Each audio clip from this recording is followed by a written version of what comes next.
I used to think that shame only showed up when you collapsed. But that day, it arrived with champagne and white roses. My name is Eleanor Hayes. I'm 34, a single mother, and the person everyone in my family conveniently forgot. I remember that day vividly, sitting in the third row at my younger sister Madeline's wedding. The room sparkled with crystal lights, white roses everywhere, elegant music floating through the air. Everything looked perfect, except me. In their eyes, I was still the wrinkle in the family photo, the single mom no one really talks about. I wore the only dress I owned. It was old, but clean and pressed. I did my own hair in the bathroom mirror at 5 a.m. My son, Caleb, 8 years old, sat beside me in a tiny suit I saved up for over 2 months to afford. He swung his legs under the table, wide-eyed, thinking he had just walked into a fairy tale. In his mind, that day was about family coming together, and in my heart, I wanted to believe that too. Madeline had always been the golden child. Ever since we were kids, our mother, Margaret, shielded her from everything. Me? I grew up in the shadows. When she sneezed, Mom brought a silk handkerchief. When I had a fever, she told me not to be dramatic. When I got pregnant at 25, the man disappeared without a word. And my family? Not a call, not a hug, just cold stares and one sentence. You brought this on yourself.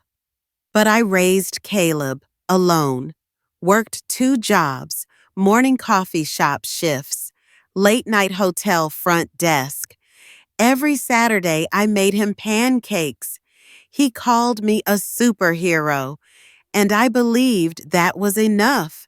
Still, deep down, a part of me longed for something else, that one day they'd look at me, not with pity, but with respect. I thought Madeline's wedding might be that moment, but I was wrong.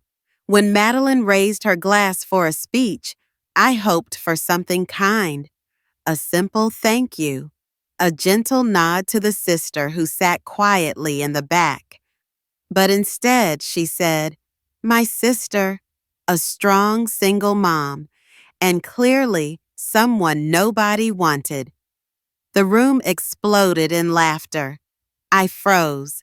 And then my mother, Margaret, laughed even louder and shouted, "Used goods, but still shiny enough to keep around?" No one stopped it. No one saw the cruelty. I wasn't a guest. I was the joke. I've been looked down on before. I've been called a burden, a failure, Madeline's shadow.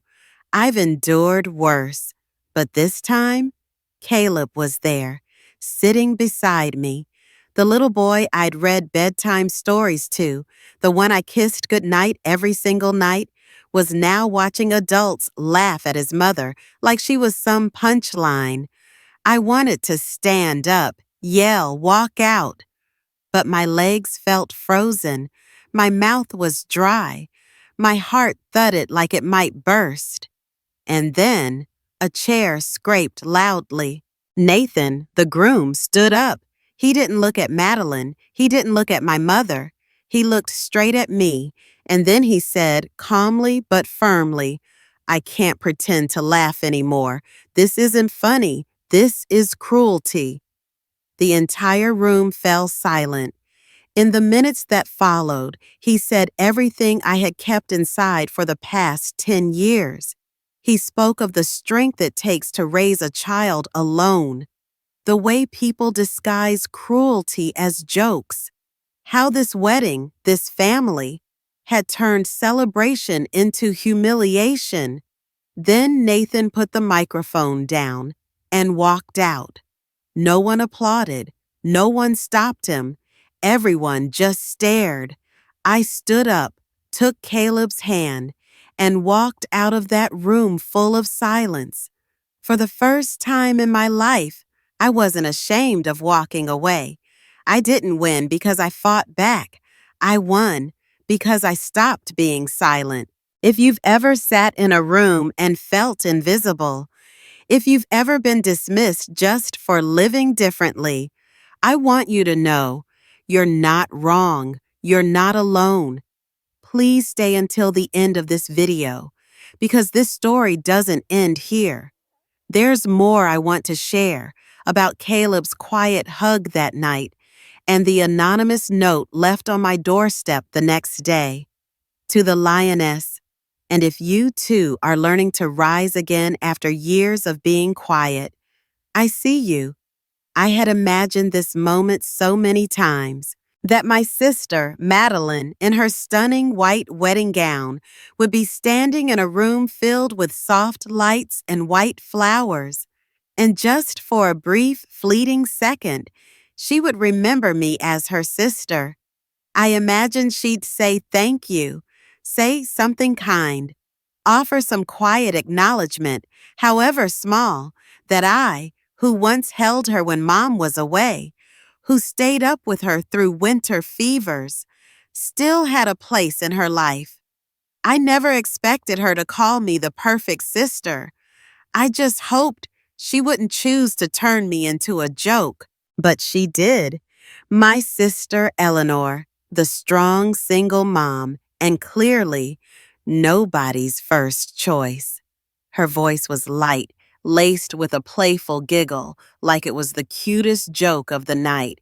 And then the room burst out laughing, loud, real, and brutal. I heard a man at the next table slam the table in amusement. I heard glasses clinking. I saw faces flushed with alcohol and a cruel sense of satisfaction. They no longer saw me, only a cardboard cutout held up for their amusement. I hadn't even caught my breath when my mother, Margaret, chimed in like she had been waiting for her cue. Used goods, but still usable. And again, the laughter roared, thicker, sharper, like knives in the air. I don't remember how long I sat there. My back stayed straight. My lips still curled into something resembling a smile, but inside, everything had shattered. I looked down, gripping the napkin in my lap like it was a lifeline. But all I found was emptiness until I heard a small, trembling voice beside me. Caleb, just 8 years old, had no idea why everyone was laughing. He sat beside me, his small feet still unable to touch the ground, dressed in a tiny suit I could only afford by skipping breakfast for weeks. He turned toward me, his clear brown eyes filled with confusion, and asked softly, just loud enough for me to hear, "Mom, why are they laughing? Did you do something wrong?" I felt my chest tighten, not because of the question, but because of his eyes. The eyes of a child trying to make sense of something senseless, trying to protect the image he held of the mother he loved most in this world. And in that moment, I had no answer to give him. I wanted to pull him into my arms, to cover his ears, to whisper that this was just a bad dream, that they didn't mean it, that his mother's pain wasn't something he needed to carry at what was supposed to be a family celebration. But how could I protect him from the truth anymore? I turned my face away. I didn't want Caleb to see the tears already welling up, the ones I was still trying to hold back. I had cried enough over them, cried until I had nothing left. But I had never cried because of my son's eyes. Not like this. The laughter continued, less frequent now, but each chuckle still tore at me like a blade. I heard Aunt Louise giggle, whispering something smug to the person next to her. I saw Madeline still standing at the mic, trying to finish her speech, stumbling slightly, but forcing a stiff smile, pretending nothing had happened. And my mother, Margaret, showed not even a flicker of regret. She took a sip of champagne, smacked her lips, and muttered, "Don't be so sensitive. It's just a joke. Lighten up." She said it like I was the one ruining the mood, not the one being publicly mocked. In her world, emotions were weakness, and well, I was always the evidence she used to justify everything she didn't want to claim. I've spent my whole life as the villain in the story she told others. That older one, she's not like Madeline. Always a problem, that one. And every time I tried to live quietly, kindly, with patience, she twisted that into proof that I deserved to be forgotten. I looked down and took Caleb's hand. His fingers were cool against mine. He squeezed gently, like he was trying to give me strength, even though he didn't fully understand why I needed it. My eyes burned, not from humiliation, but from helplessness. I could survive all of this. I had survived worse. But watching my son witness it, that was unbearable. I glanced around the room, avoided eyes, forced smiles, forks clinking against plates like nothing happened. No one stood up. No one said, "That's enough." Just silence. And in that silence, everything was said. I remembered the promise I once made to myself when Caleb was still small, that even if no one ever stood by me, I would always be his safe place. But here, in this room, I couldn't shield him anymore. He had seen me sink, and for the first time, I felt like a traitor to that promise. I wanted to leave. I needed to escape. But Caleb's hand held tightly to mine, and the strange, almost holy thing was, in that moment, he held me up. This little boy, who didn't fully understand the cruelty unfolding around him, kept me standing when I was ready to fall. I took a deep breath, closed my eyes, reached behind my chair to push it back. I didn't plan to make a scene. I just wanted to quietly walk away. But then I heard it, the sharp scrape of a chair.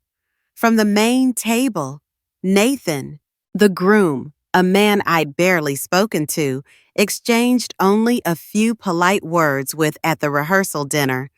A man I had assumed, like everyone else, would choose silence.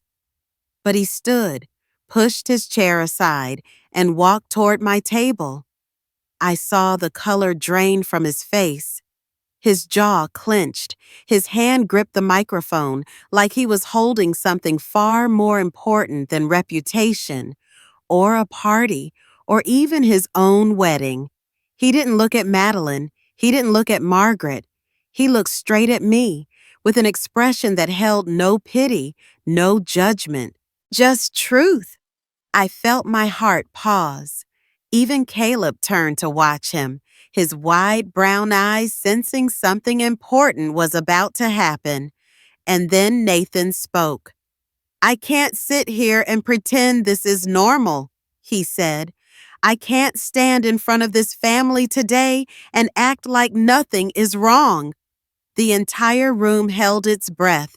Eleanor didn't ask for attention. She came here with her son, sat at the back quietly, smiling.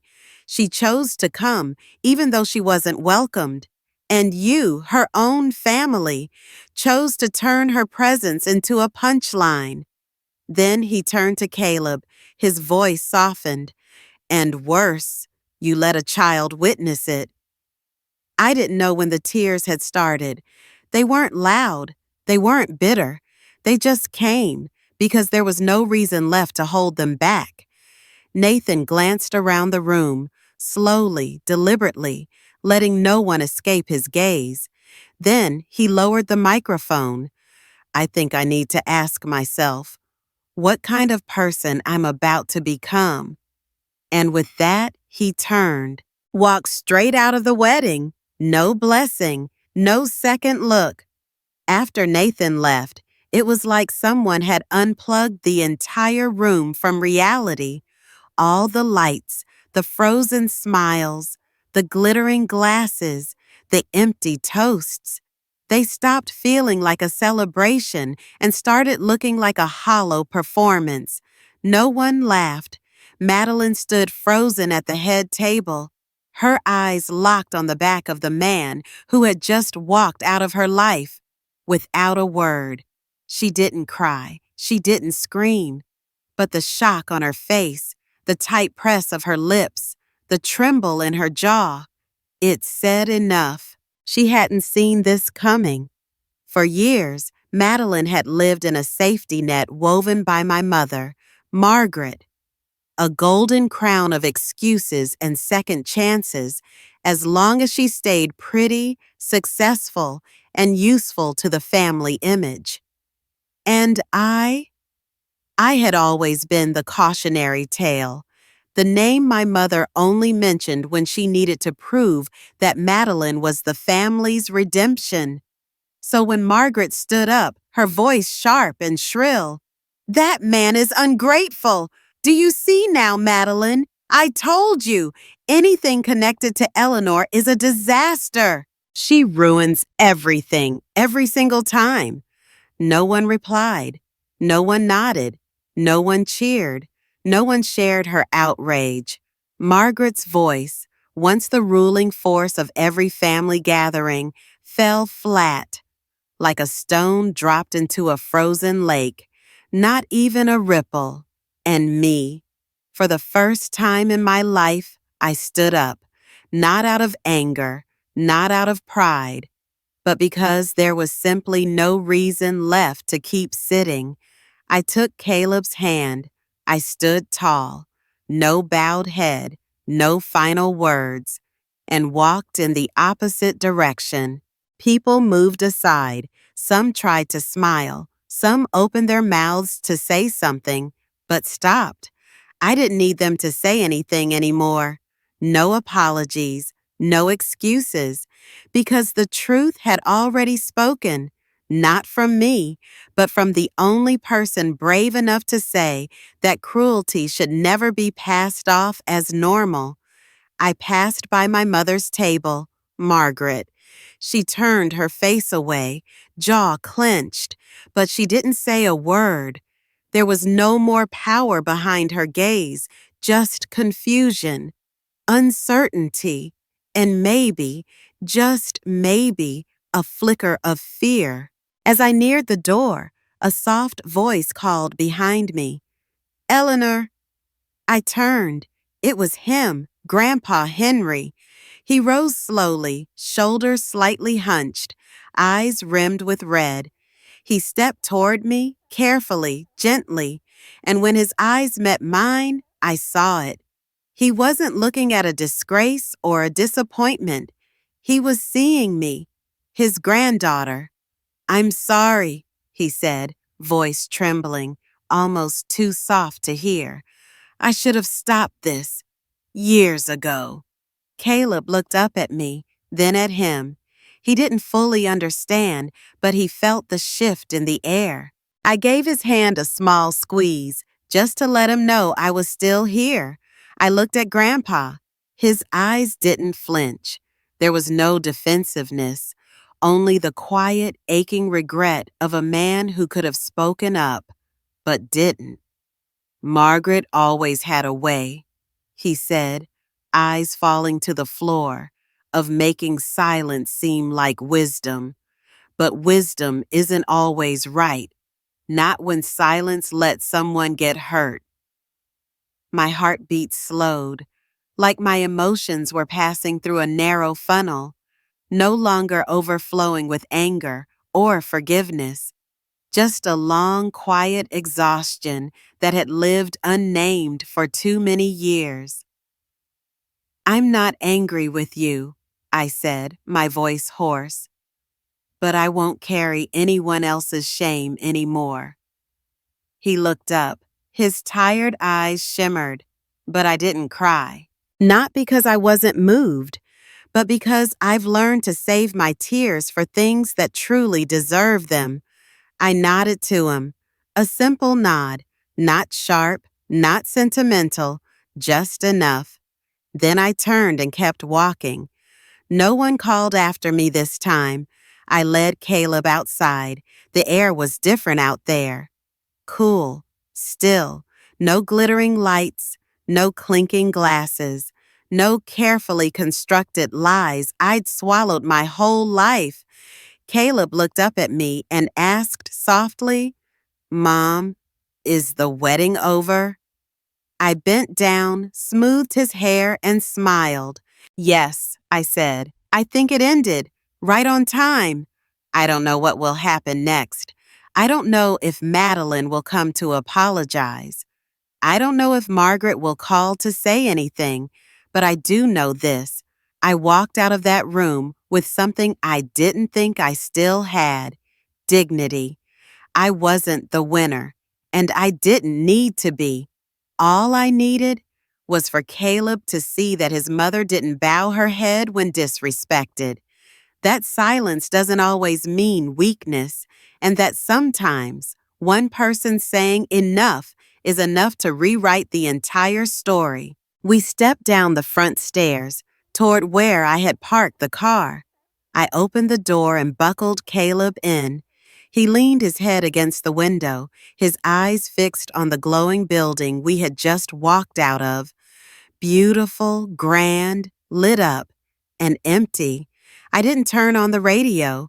I didn't say a word during the drive, just the soft hum of the tires on the road and the gentle tapping of Caleb's fingers on the armrest, a rhythm he always made when he was sleepy.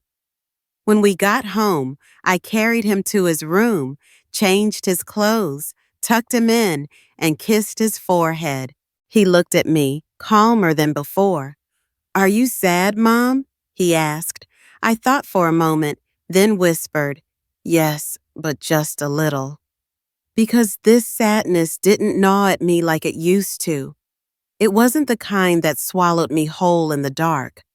It was more like a quiet flicker, the kind that reminds you something is finished, long past, and no longer has power over you. I stood there for a long while, watching Caleb sleep, watching each breath, the way his legs curled slightly beneath the blanket. And I knew, tonight, we had stepped out of an old chapter, not through revenge, not through tears, but through dignity. When I finally went to my room, I didn't turn on the light. I stood there in the dark for a long time. Outside, the street lamp cast a faint pattern through the window, drawing soft streaks of light on the wall. I used to think I was weak. That silence was the only way to survive in a family that made no space for anyone different. But tonight, for the first time, I walked out, without waiting for permission. I still don't know what comes next, but I do know this. I left that place with my back straight, not to make anyone feel regret, but because I no longer feel the need to bow to anyone. The next morning, I woke up early, like I always do. It's a habit I formed over years of raising Caleb on my own. Soft sunlight filtered through the curtains, casting a pale beam across the uneven kitchen floor. I wasn't ready to check my phone yet, wasn't ready to face the outside world. I just wanted to make a cup of coffee, sit quietly for a moment, and let everything drift away like a strange dream. The wedding, those looks, that laughter. But then my phone buzzed. One message, then another, and another. An old friend, a former coworker, even someone I hadn't spoken to since high school. "Eleanor, have you seen the video yet?" I cried watching Nathan speak. "Are you okay? You should know. Tens of thousands of people are standing with you." I picked up the phone. The screen lit up with notifications, texts, missed calls, and a link. "Watch this. You need to see it." I tapped. A video, just over a minute long, filmed from the back of the reception hall. The image was grainy but clear enough Me standing beside Caleb, Nathan holding the mic, eyes steady, voice strong in a room gone silent. Eleanor didn't ask for attention. She came here with her son, sat quietly at the last table, and smiled. She chose to be here, even when she wasn't welcomed. I couldn't look away. I wasn't hearing myself. I wasn't reliving the laughter or the sting of that night. I was hearing a voice that had seen me clearly, firmly, and without apology. I scrolled down to the comments, thousands of them, from strangers, friends, even people I didn't know, who somehow felt like they had lived parts of my story. I'm a single mom. I know this feeling. Thank you, Eleanor, for not backing down. Nathan is the kind of man many of us never had, but Eleanor is the reason he had to speak. This isn't just about one family. It's about the truth we've all stayed quiet about for too long. I sat there for a long time, not crying, not smiling, just still, feeling a strange calm open up in my chest, like a pressure that had been there for years had finally let go. Around noon, there was a knock at the door. I opened it. A bouquet lay on my front step. Wildflowers, untamed, untrimmed, unwrapped, held together by a simple piece of twine. A small card was tied to it, handwritten in slanted script. To the lioness. I picked it up, my hands shaking just slightly. No signature, no need to guess. I already knew. I smiled, not a triumphant smile, not a smug one, just a quiet smile, like a gentle pat on the back from the version of me who had waited so long to be seen. I placed the bouquet on the table, let my fingers trace the petals, as if trying to remember what it felt like to be real again, after years of living in the version of myself they had created, used goods. The family's disappointment, Madeline's shadow, but not anymore. Now, I wasn't a label. I was a person with a voice, with boundaries, with the right to stand up. That afternoon, I picked Caleb up from school earlier than usual. He was already waiting at the gate, backpack on, coat hanging off one shoulder, face beaming. "Mom!" he shouted, running up to me. "I told my teacher about you." "About what?" I asked. "About the wedding. That you didn't cry or run away. That you walked out holding my hand like a superhero." I laughed. "And what did she say?" "She said, 'You're an amazing example of courage.'" I knelt down and pulled him into my arms. And in that moment, I wasn't the woman mocked in front of her whole family. I wasn't the forgotten daughter. I wasn't the unwanted single mom. I was just Eleanor, the woman who stood up. And I knew, even if no one else said it, this time my son saw it, and he would never forget. I had just finished my morning shift at the cafe. I was folding tablecloths, loading them into the washer, when my phone rang. The name on the screen stopped me cold. Margaret, my mother. I stared at it flashing, like a familiar door I hadn't dared to open in months.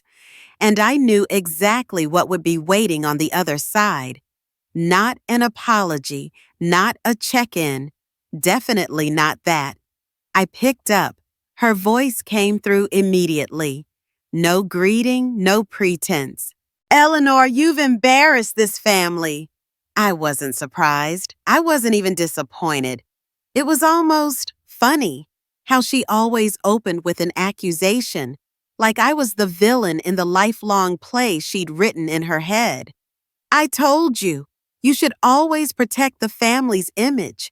But you let people pity you.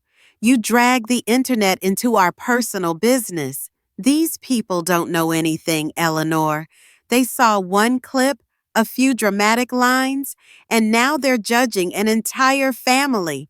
And you just let it happen? I heard every word, every invisible exclamation point hanging off her voice.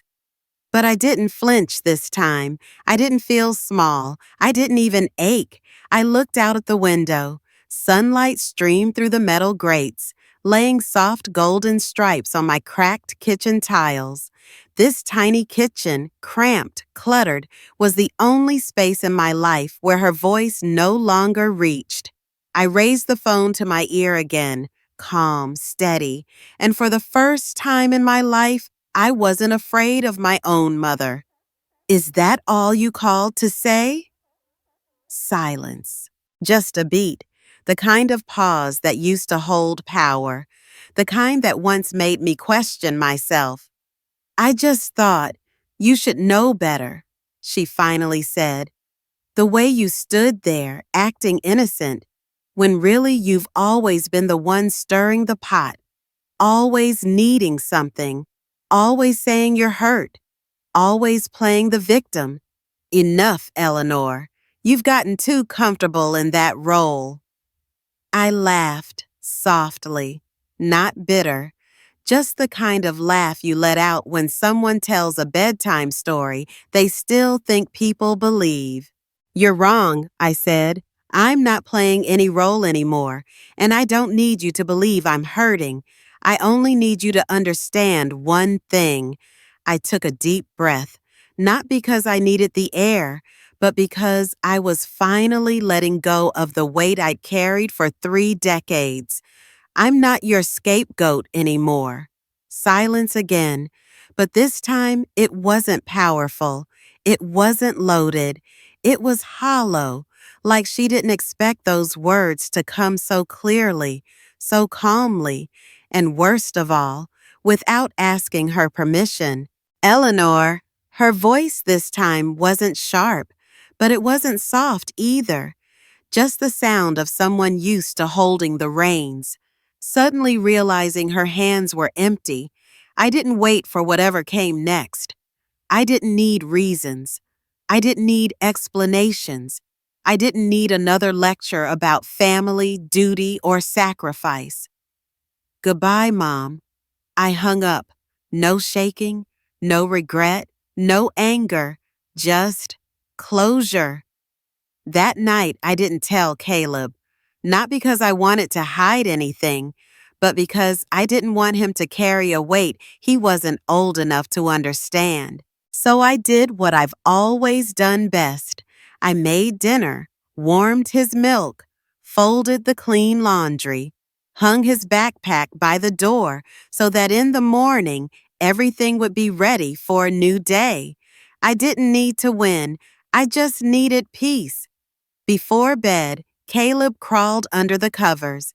His eyes were heavy, but he hadn't quite let go of the day yet. I sat beside him, gently rubbing his back the way I always do. "Mom," he whispered, his voice raspy with sleep. "Yes, baby." He looked up at me, those small, clear eyes, like he had seen something that most adults spend years trying to name. "You're not sad anymore, right?" I hesitated. Caleb was still watching me, quiet, waiting, patient, and I realized he already knew the answer. He just needed to hear it out loud.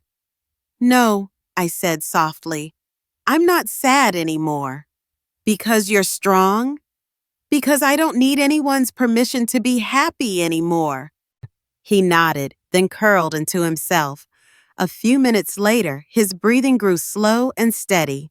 I stayed a while longer, just watching him in the soft glow of the nightlight. That face, so gentle, so peaceful, was the reason I survived. And more than that, the reason I finally learned how to walk away without bowing my head. The next morning, I woke early. I opened the window and let the sunlight spill into our tiny kitchen. Outside, the world was busy as always.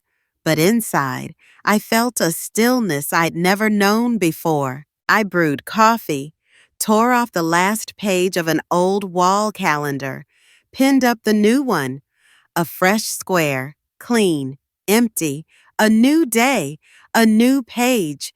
No longer waiting for anyone else to write my story for me. This time, I'll write it myself, in my own voice. No apologies, no explanations, just living fully, freely, finally. Life didn't get easier. I was still working 2 jobs, mornings at the coffee shop, evenings at the hotel front desk. There were still afternoons when I came home bone-tired, late dinners eaten standing over the sink, and budgeting down to the last dollar. There were still days I looked at the clock and realized I hadn't had a sip of water. Nights when I jolted awake from dreams I couldn't quite remember, only that they were cold and heavy. But one thing had changed, me. I no longer tucked myself into the shadows at gatherings, no longer stood quietly behind the invisible curtains woven from other people's stares. Now I walk into a room without lowering my gaze. I sit at a table without wondering if I've earned the right to be there. And the most incredible thing, Caleb sees it without me saying a word. Without needing an explanation. He watches the smallest changes in me, like his young heart is learning to define dignity for itself. What strength looks like, what it means to stand for something, and why it's worth protecting. One day, I caught him in front of the mirror, holding the TV remote like a microphone, mimicking Nathan's speech. I won't stay silent when someone is being hurt. That's not humor, that's cruelty. He said it so seriously, then looked up at me and asked, "Do I sound like Mr. Nathan?" I laughed, pulling him into my arms. And inside, I felt a kind of gratitude I didn't have words for. Because instead of learning silence, my son was learning how to speak up. One night, just like any other, I was folding laundry when Caleb walked in, blanket in hand, sleep in his eyes, but more alert than usual. "Mom?" he asked softly. "Yes, sweetheart?" He hesitated, then climbed onto the bed next to me. His little fingers played with the edge of the blanket, eyes fixed on the floor, like he wasn't sure if his question was worth disturbing the quiet.